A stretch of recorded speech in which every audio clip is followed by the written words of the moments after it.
Forget everything you've heard about growing avocados from seed, because most of the traditional advice is just making your life harder than it needs to be. The toothpicks are entirely unnecessary, and checking your water levels every single day is a complete waste of your valuable time. In fact, babying your seed like it's a fragile little thing is actually counterproductive to growing a strong, resilient tree. I have grown dozens of avocado trees over the years, and I am going to tell you something that might sound a bit crazy at first. The less you do, the better they grow. My grandmother proved this over 60 years ago with a tree she barely touched, and today, that tree is a testament to the power of letting nature take the lead. I want to show you her method, what I call the lazy gardener's way, and stick around until the end, because I'll share the one trick that transforms a skinny, pathetic pole into a beautiful, bushy tree your neighbors will be begging you for advice on. If you find these kinds of down-to-earth, honest gardening secrets helpful, I would love for you to join our growing community by hitting that subscribe button.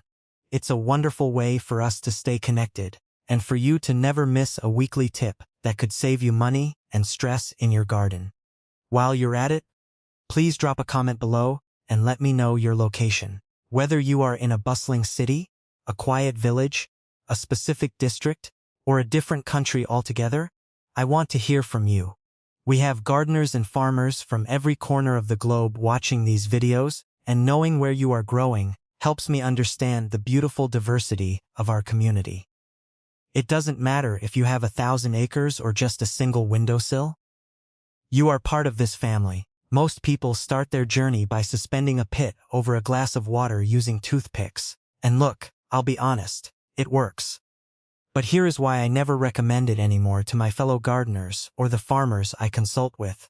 Water-grown roots are specifically adapted to water, meaning the moment you transplant that sprout into soil, your plant goes into a massive state of shock.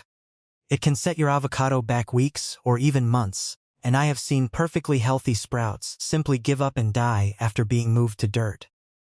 The real reason I prefer starting directly in soil is that it is actually much less work.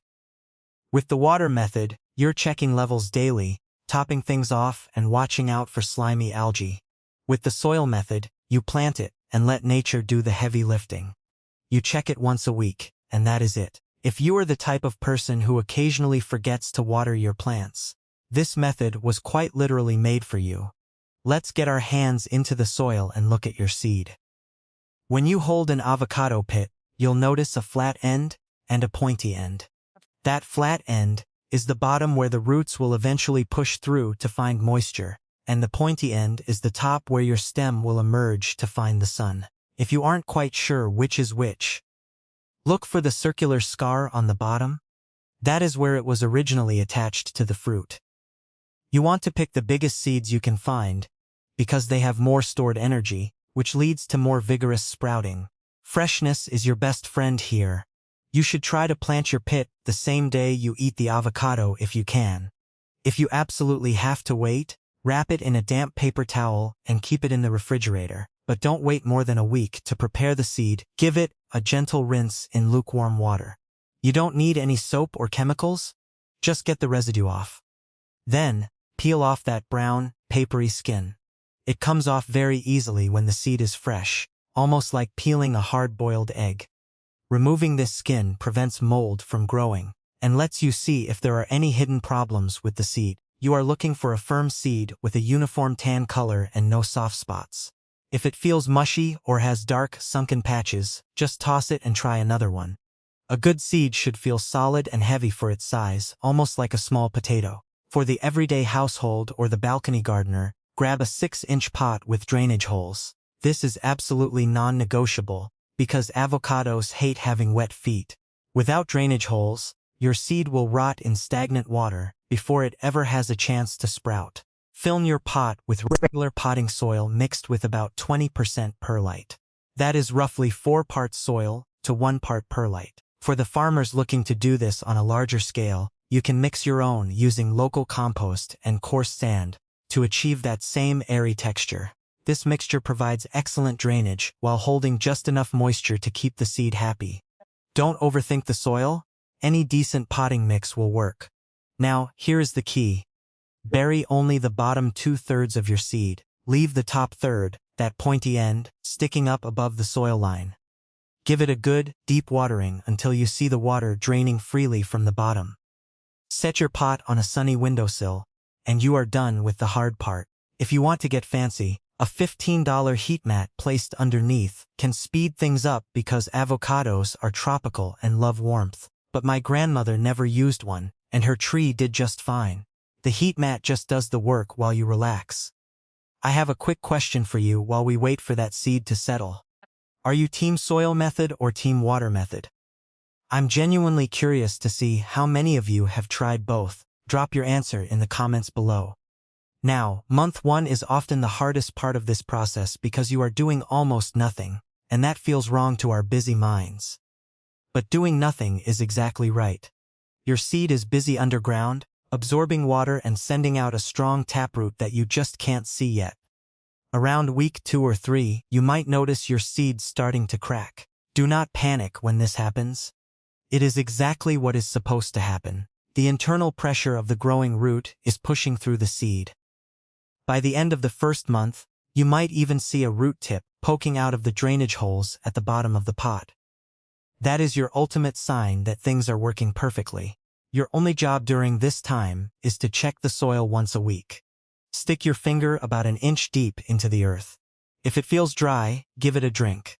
If it is still moist, leave it alone. The hardest part of gardening is resisting the urge to dig things up to check on them. Just let it be. Month 2 is when the real magic happens, and you start to see the fruits of your patience. A pale, delicate shoot will push through the top of the seed.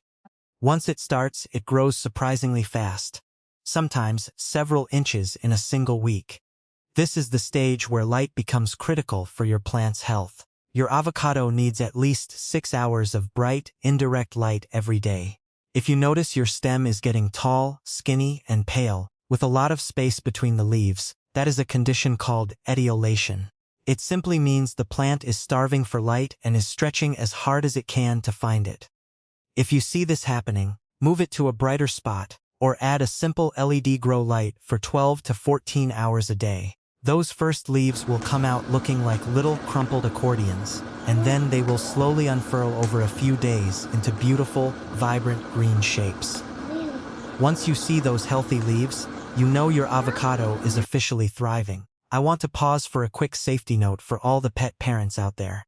Avocado leaves, the bark, and even the pit contain a substance called persin.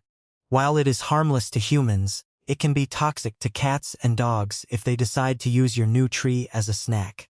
Please keep your avocado plant on a high shelf or in a room where your furry friends can't get to it. It is always better to be safe than sorry when bringing new plants into a home with animals. As we move into months 3 and 4, your avocado is really going to take off. You should expect to see 12 to 18 inches of height with anywhere from 4 to 8 large leaves. Those leaves themselves can grow to be 6 or 8 inches long, and they feel wonderfully thick and waxy to the touch. You will also notice the stem changing. That pale green will gradually turn into a woody, sturdy brown. This is maturation, and it is a sign of a very healthy tree. Don't panic if you see some of the very bottom leaves turn yellow and drop off. Just like us, plants shed their old parts to make way for new growth. However, if you see widespread yellowing across the whole plant, that usually points to overwatering or a nutrient deficiency. For the home gardener, this is often the time to consider if your pot is still big enough. If you see roots growing out of the drainage holes, or if the soil is drying out much faster than it used to, it is time to size up. Move your plant into a pot that is 2 to 4 inches wider than the current one. Don't jump into a massive pot immediately, or the excess soil will hold too much water and lead to root rot. Now, here is something most videos don't bother to tell you.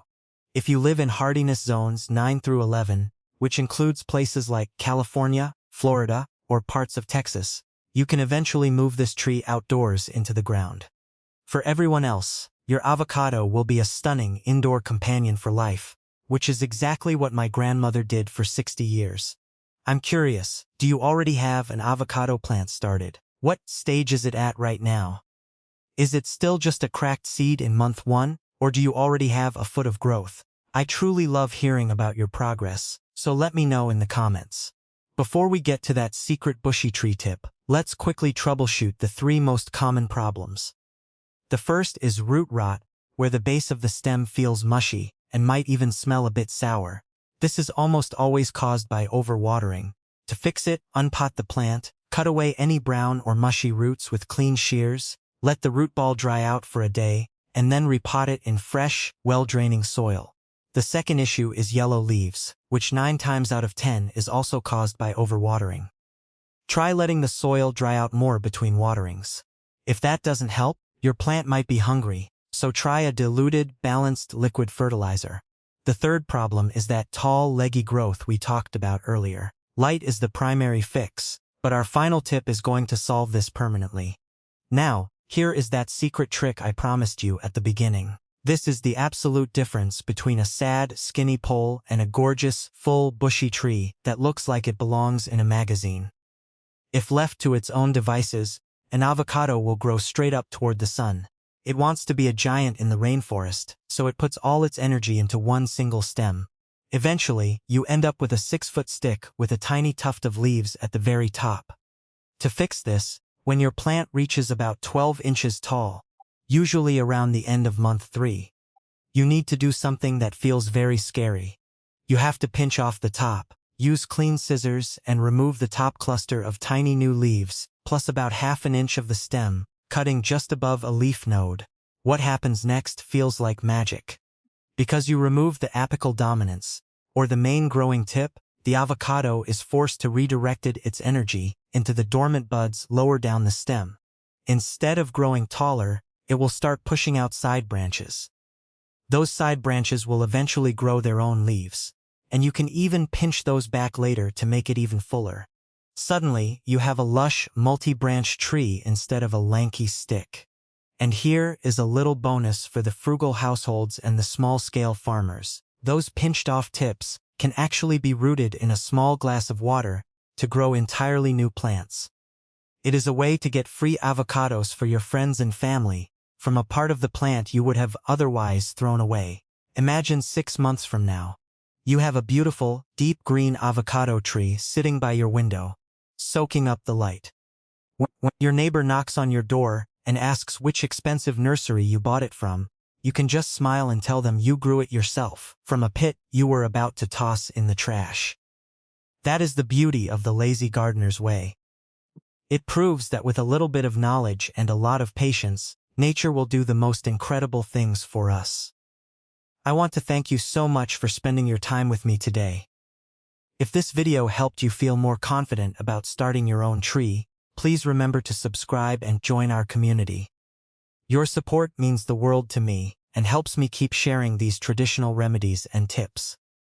Don't forget to share your location in the comments one more time, whether you are watching from a high-rise apartment balcony or the middle of a vast farming field. This channel is built for you. I'm already working on our next video, where I'll show you a kitchen scrap that can double the size of your tomato harvest, so I can't wait to see you there. Until then, keep growing and keep it simple.